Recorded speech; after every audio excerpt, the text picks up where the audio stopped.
주경신학 쪽 분야로 해서 복음서 강의를 하고 있는 중입니다.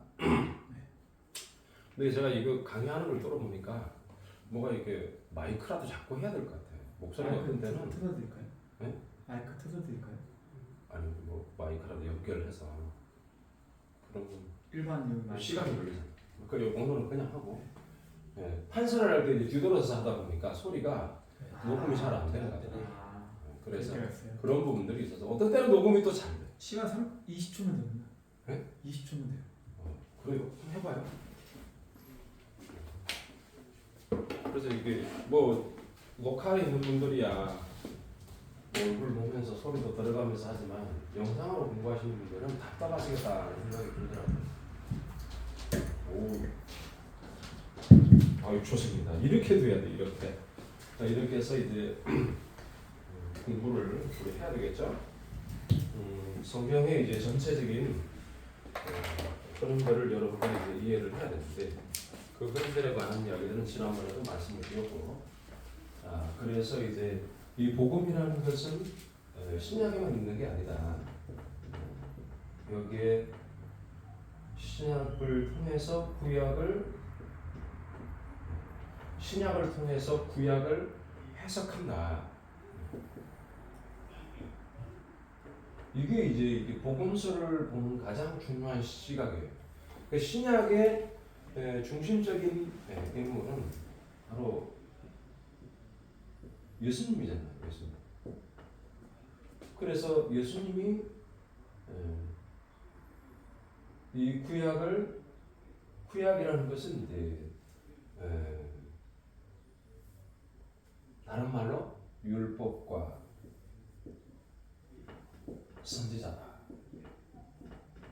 요건 알고 계시죠? 율법과 선지자를 구약이라고 말한다. 그래서 오늘 제가 여기에 이제 부가적으로 표현되어 있는 이 잠언서의 기록도 마찬가지예요. 이 잠언에 대한 부분들도 이게 굵직하게 율법과 선지자가 구약으로 되어 있지만 그 외에 이제 여기에 뭐 시가서도 있잖아요. 역사도 있고, 역사서.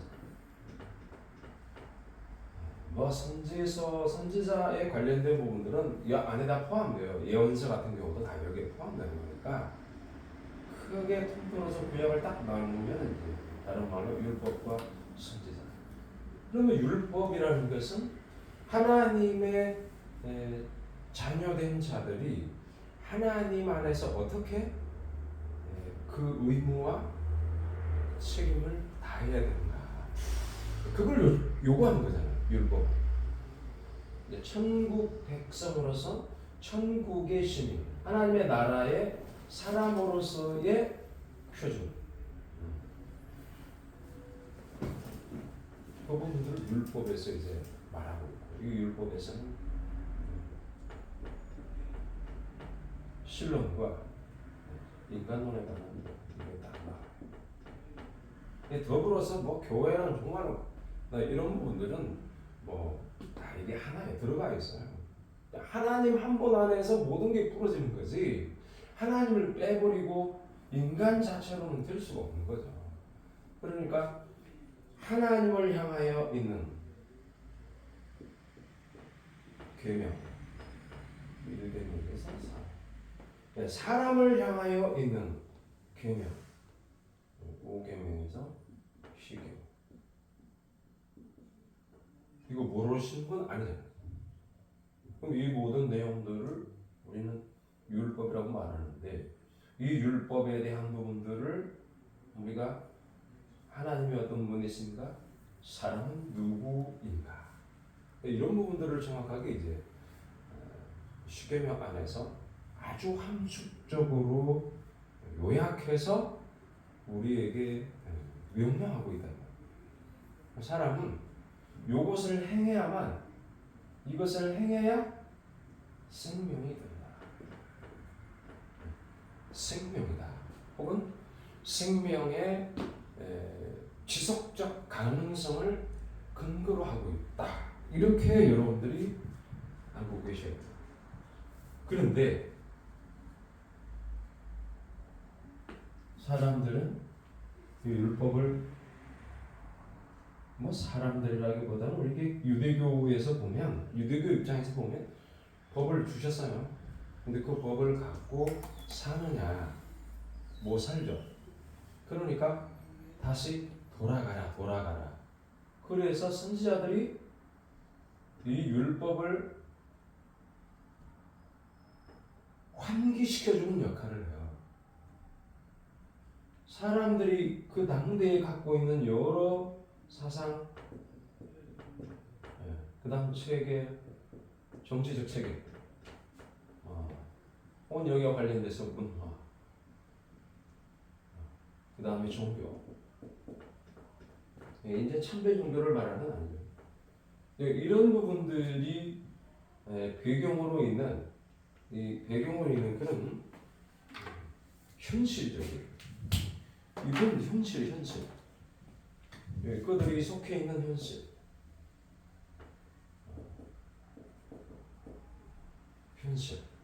이런 현실이 종교라든지 사상이라든지 체계라든지 문화라든지 혹은 뭐 문명까지도. 그러니까 이 모든 것들 안에 현실을 갖고 살아가는 그들이 하나님의 말씀으로 살아가야 할 이 방향성을 요구하고 지속적인 하나님 앞에 세워짐을 바라야 되고 추구해야 되는 것이 참된 종교다. 이 이야기를 생각한다고요. 그러니까 율법이라는 것은 이제 여러분들이 아시겠지만 율법이라는 것은 모세 시대에 모세 때 주어진 거잖아요. 모세 때 주어지고 나서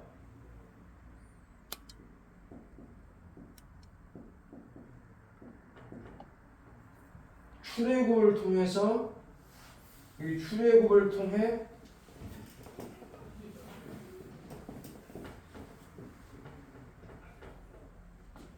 율법이 무엇인가를 확인한다. 출애굽을 통해서 율법이 무엇인가. 근데 여기에는 이제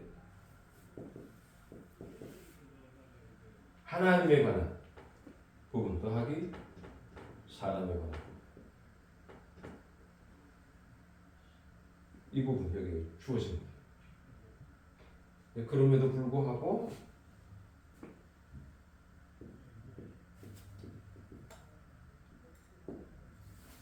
가나안 땅에서 여기는 종교적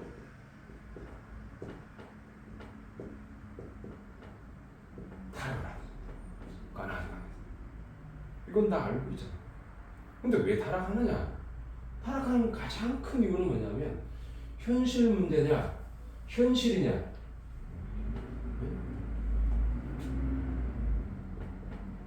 신성이냐.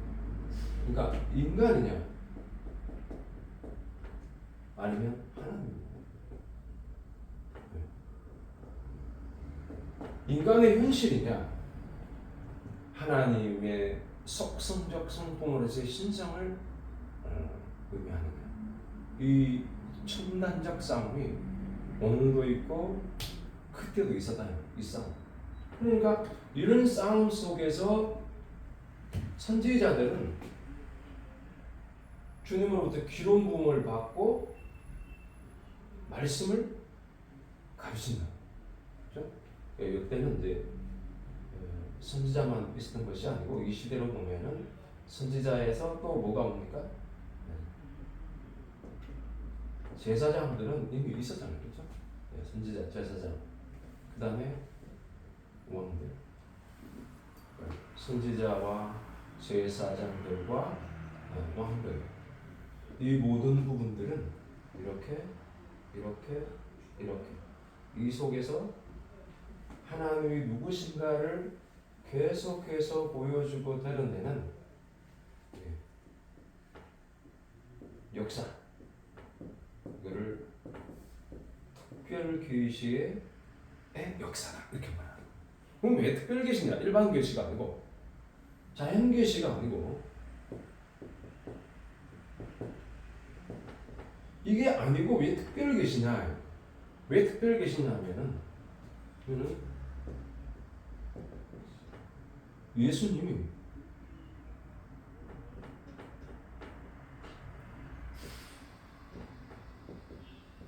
구원자로 세계 속에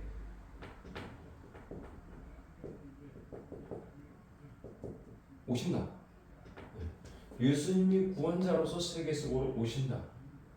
이 부분들에 대한 핵심적 사실들만을 근거로 하는 역사다. 그러니까 이거를 다른 말로 말하면 이제 일종의 유대인들은 신앙생활. 여기 다 신앙생활이에요. 그거는 이제 신앙생활이죠.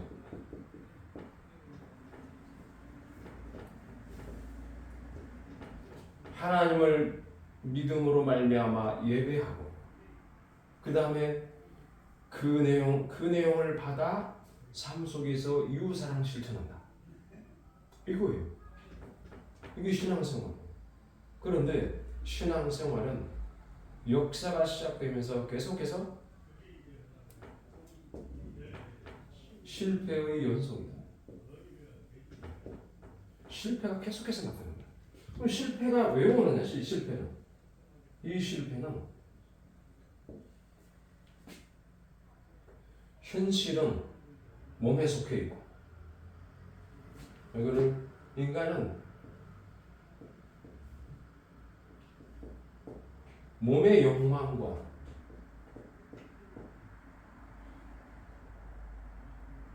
영적 소망과 이 두 가지가 첨예하게 비립하고 있다. 이렇게 더하기도 되지만 대립하는 부분. 이 속에서 항상 영적 소망은 약하고 말씀 안에서 살아가는 것들은 없어지고 계속해서 욕망 쪽으로 기울어지니까 이게 실패가 계속 오는 거예요. 그러니까 이제 선지자들은 돌아오라. 회개하라. 그 어디로 돌아가느냐? 출애굽 역사를 통해서 율법이 주어진 이 놀라운 의미가 무엇인가를 알아라. 그래서 하나님께로 돌아와라. 호세아 선지자가 하나님께로 돌아와라. 지금은 돌아가야 안 돌아가요? 응? 하나님께로 돌아가야 돼요? 안 돌아가요? 돌아가야죠. 우리 늘 돌아가야 돼요. 응? 늘. 언제나 늘 돌아가야 돼. 하나님께로. 그런데 이제 우리의 삶의 현실은 먹고 사는 문제들이 있기 때문에 먹고 사는 그 관계 속에서 형성된 모든 체계와 시스템이 우리를 굴레 씌우기 때문에 자유롭지 못하다. 그래서 늘 한계가 있다. 한계가 있지만 그럼에도 불구하고 이러한 역사 속에 이런 신앙생활 속에서 실패하고 넘어지는 연속이지만 그럼에도 불구하고 이 부분들 가운데서도 하나님을 아는 지식을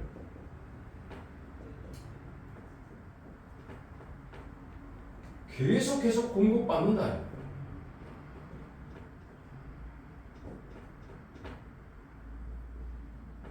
이거를 승리라고 말한다. 그래서 이제 승리로는 영어를 provide 그러면 주다 제공한다는 뜻이거든요. 근데 여기 ENC를 보시면 providence 이러면 이건 승리라는 뜻이에요. 이게 영어로. 그러니까 중학교 단어로는 주다 공급받으려는 거지만 이제 이 기독교 용어로 이게 딱 들어오는 해석이 승리다. 그럼 승리란 뭐냐? 하나님의 창조하신 세계를 끝까지 유지시키시고 하나님의 백성들을 계속해서 내시고 이 역사 속에서 하나님이 주관하신다는 사실을 확인시켜준다. 이거를 섭니다.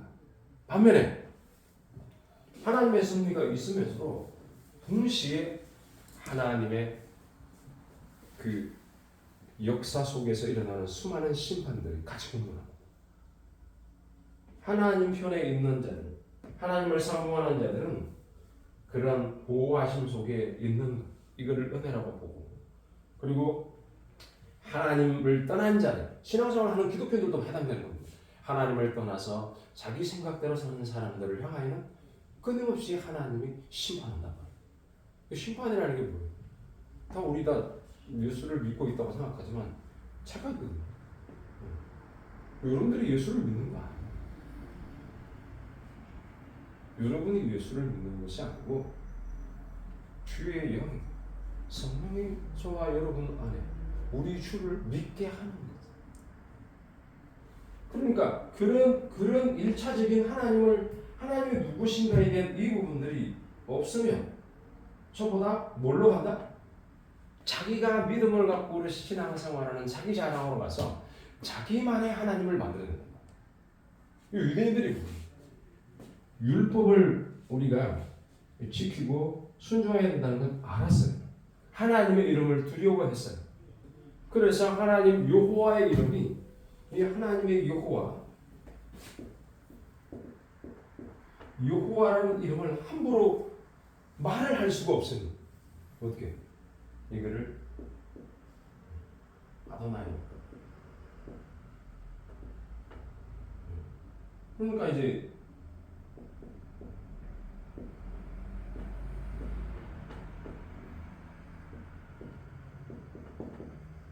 주다.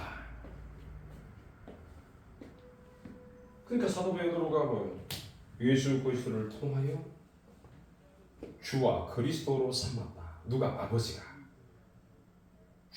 주로 삼았다. 주와 그리스도로 삼았다.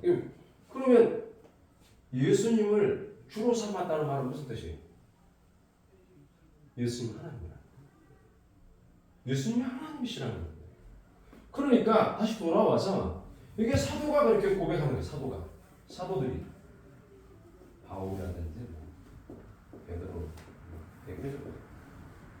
이런 사도들이 예수님을 주라 고백하도록 하셨다. 그래서 베드로는 뭐라고 해요? 우리 주 예수님을 향해서 주는 그리스도시요. 그리스도시요. 살아계신 하나님 아버지. 살아계신 하나님 아버지. 하나님의 아들입니다. 하나님, 살아계신 하나님의 아들이다. 이건 이제 하나님의 아들이니까 뭐예요? 신적, 이제 인자라고 하면 신적 인성을 말하는데, 그러니까 하나님의 아들은 히브리적 사고에 보면은 아버지와 아들은 하나거든요.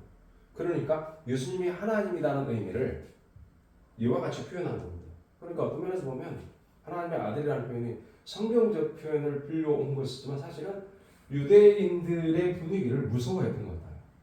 왜냐하면 유대인들은 하나님을 함부로 못 부르니까, 야훼라는 말을 못 쓰니까, 안 쓴다면 주라는 말을 쓰니까. 그래서 이 주라는 의미는 유대인들을 향한 외침이다. 주는 그리스도시요. 그러니까 마태복음 같은 경우는 유대인들을 향해서 쓴 복음서잖아요. 요한복음 같은 경우는 이방인들을 향해서 쓴 복음서란 말이에요. 그러니까 뉘앙스가 달라요. 뉘앙스. 그런 의미에서 보면 이제 하나님의 주는 살아계신 하나님의 아들이다라고 말할 때 이 주는 유대인들을 향해서 주라고 말하면 유대인들이 어떤 면에서 보면 예수님을 하나님으로 인정할 것이라는 신랄 같은 희망이 있을 수 있죠. 그러니까 유대 공동체, 그러니까 마태 공동체 안에 이제 마태 사도가 복음을 전하면서 거기에 기독교를, 그러니까 예수님에 대한 내용들을 가르쳐 갈 때에 예수님이 누구인가? 그들이 유대인들이 많았으니까요. 히브리파 유대인들이 많다 보니까 그래서 그들이 주는 그리스도라고 고백을 딱 했을 때 이 주는 아, 예수님을 주인이라고 이야기했구나. 그 말은 예수님이 하나님이라는 뜻이구나. 이거를 알게 된다는 겁니다. 살아계신 하나님의 아들이다. 네. 하나님의 아들이 있고 여기 또 뭐가 있어요? 사람의 아들이다. 이걸 인자라고 해요. 인자. 네. 인자는 예수님의 신적 인성을 하나님의 아들. 여기 이제 예를 들면 이 하나 사람의 아들 혹은 어린이야. 이게 다 신적 인성을 의미하는 거야. 그러니까 하나님이 사람이 되었으니까 신적 인성이다. 그래서 그런 의미로 다 하나님의 아들 이런 의미. 그러니까 신적인 신성, 신적인 인성 이 부분입니다. 그러니까 우리가 하나님을 예수님을 알 때 삼신론으로 알 수가 있어요. 예수님, 하나님의 성령 따로따로 우리가 갖고 있으면 아무리 삼위일체를 이야기를 해도 이게 우리 안에는 통합적 사고가 아닙니다. 이게 안 일어나. 예수님, 성령님, 하나님이라는 분리적 사고가 우리 안에 나타나요. 그럼 여러분들이 이제 죽어가지고 우리 하나님 앞에 서면 예수님 어디 있어요? 하나님 어디 계세요? 성령님 어디 있어요? 이래버리면 곤란하다. 하나다. 그래서 이것을 우리가 통합적으로 가져갈 수 있는 가장 중요한 이게 일종의 모멘텀이요. 아니면은 가장 중요한 고백이 뭐냐? 예수님, 하나님이시다. 예수님이 하나님이시면 모든 문제가 해결돼요. 그러면 다시 돌아와서 복음서에서 우리가 이제 구약이 왜 복음이냐? 구약은 신약을 통해서 구약이 해석되어지기 때문에 자, 한 예를 들어서 이 관련 성경이 있어요. 신약을 통해서 구약을 해석한 성경이 신약에 나와. 이게 뭐냐면 히브리서예요. 그렇죠? 히브리서. 히브리서 누가 썼어요? 바울이 썼어요. 이걸 공동서신이라고 그래가지고 저자, 미상 이렇게 이야기를 하는데 우리 스승은 사도 바울이 썼다고 이야기를 해요. 그래서 저는 그거를 따릅니다. 사도 바울 뉘앙스가 그래요. 그래서 이게 히브리서가 뭐냐? 구약을 신약으로 해석합니다. 그래서 예수님이 누구신가를 정확하게 푸는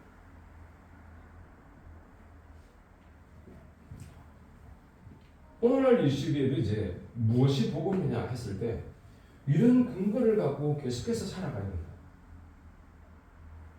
그래서 천사론에 관한 이야기가 천사론. 히브리서에서는 이게 보면 천사.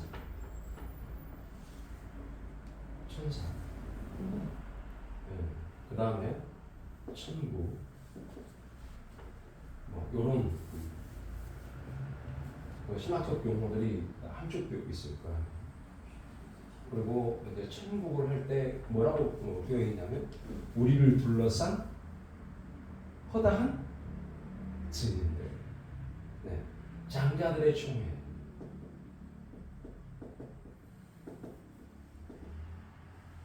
장자들의 총회 이렇게 해서 천국을 표상 그 안에 그려져 있어요.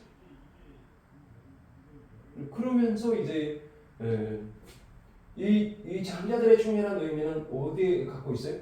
욥기서에 준 거잖아요. 욥기서는 뭐? 욥기서에 장자들의 총회가 있는데 그거를 욥기서는 1장에서 뭐라고 말해요?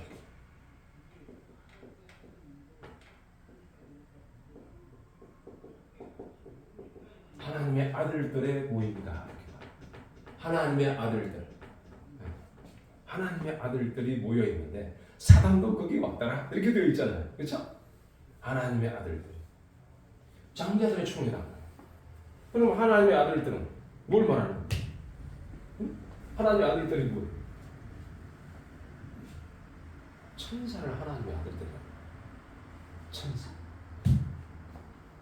하나님의 아들들은 영으로 이 앉아있어. 이거를 다른 말로 이제 뭐라고 말하냐? 하나님의 군대다 이렇게 말. 하나님. 그래서 요와 바스란 말이 있어요. 요와 조바스. The army of God. 하나님의 군대. In heaven. 하늘에 있는 하나님의 군대. 이렇게 표현합니다. 거기에 대한 여러 이제 많은 그 사상들이 많이 퍼져나가고 있는 건 사실인데, 히브리서의 내용들은 다시 말해서 하늘에서 천상의 세계에서 이 지상 세계로, 즉 영원 세계에서 이 자연계로 하나님이 오신다. 이 부분들을 표현합니다. 하나님이 오신다. 그걸 뭐라고 말하냐? 자 보세요. 여기 보세요. 이렇게 하나님이 오시는 것을 여러분들이 이제 끊임없이 우리에게 이 섭리가 우리에게 주신다는 의미. 우리에게 하나님이 오신다. 끊임없이 우리에게 주신다. 하나님이 왜 오셔요? 한번 생각해 보십시오. 하나님이 영원 세계에서 이 지상 세계로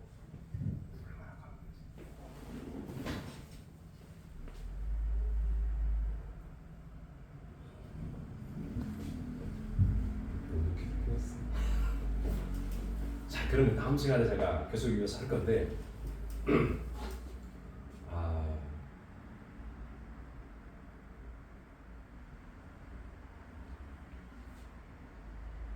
이거를 내가 설명을 해야 됩니다. 사분만 봐. 어떤 분들을 위해서 조금 짧게 해야 되니까.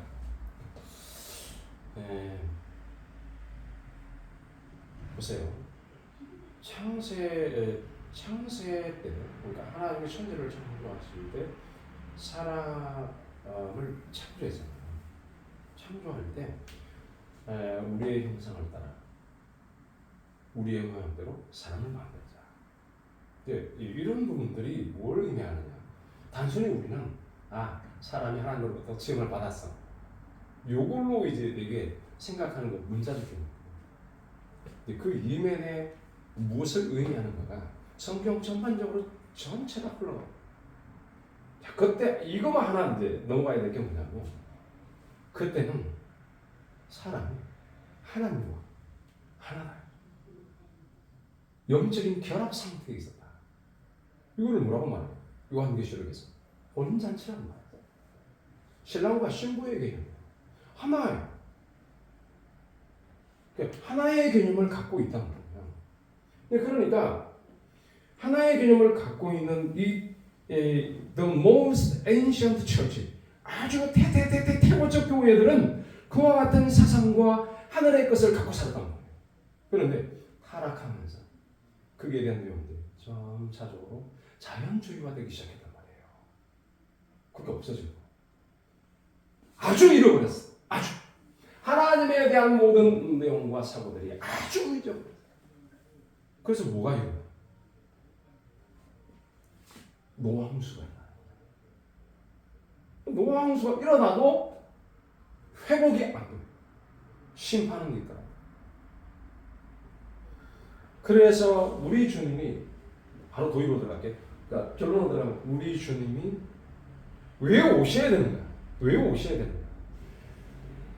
신성을 디바인, 하나님의 신성으로 그 자체로서 계신 분이 왜 인성을 입고 이쪽으로 오셔야만 하는가의 개념이 단순히 우리는 인성을 입었다.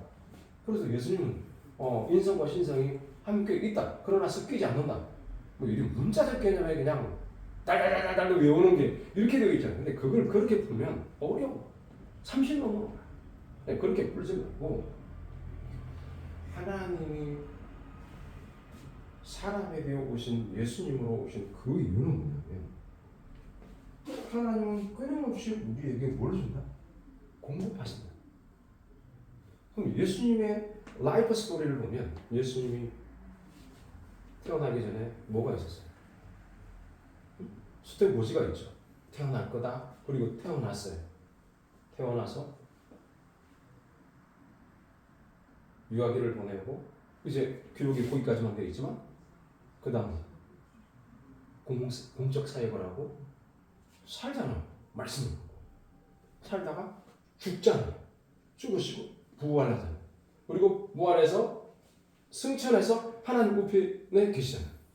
그러니까 예수님의 오심과 사람의 출생은 같은 의미단 말이에요. 그러니까 사람이 태어나고 살다가 하나님께로 돌아가는 이 의미를 태고적 교회들은 갖고 있고 그게 영생으로 들어간다는 사실은 알고 있었는데 자연 세속화되면서 사람들이 그런 세상을 없을 것이라고 생각하고 잃어버리는 겁니다. 그런데 우리 주님이 오셔서 이걸 회복시키는 거예요. 어떻게? 사람이 왜 태어납니까? 하나님이 생명을 주셨다. 보내셨다. 하나님이 보내시고 엄마 아빠를 통하여 태어나게 하고 그 다음에 살다가 예수님처럼 예수님이 사셨잖아요. 우리도 사는 거야. 예수님이 죽어요. 우리도 죽어. 예수님이 부활해. 그럼 우리도 부활해. 예수님이 하나님 우편에 앉아 계셔. 우리도 하나님 우편에 있어. 그럼 예수님의 모든 삶의 모든 과정은 우리 삶의 모든 과정이요 영원 세계로 간다는 것들을 표상한다. 샘플. 이거는 뭐냐? 이걸 다른 말로 하나님 우리에게 계속해서 주신다. 오신다는 개념이에요. 그럼 우리는 이 땅 사는 동안에 뭘 해야 되느냐? 하나님 누구신가? 나는 하나님으로부터 왔고 하나님으로 말미암아 살고 하나님께로 돌아가 영원한 천국. 영원한 천국에서 우리는 영생한다. 이래요. 네, 이것이 예수님을 통해서 우리에게 보여주신 가장 중요한 내용이다. 그래서 그거는 다음 시간에 내가 이 부분을 못했잖아요. 네, 이건 설명하도록 할게요. 질문 뭐 없으면 얼른 꺼봐.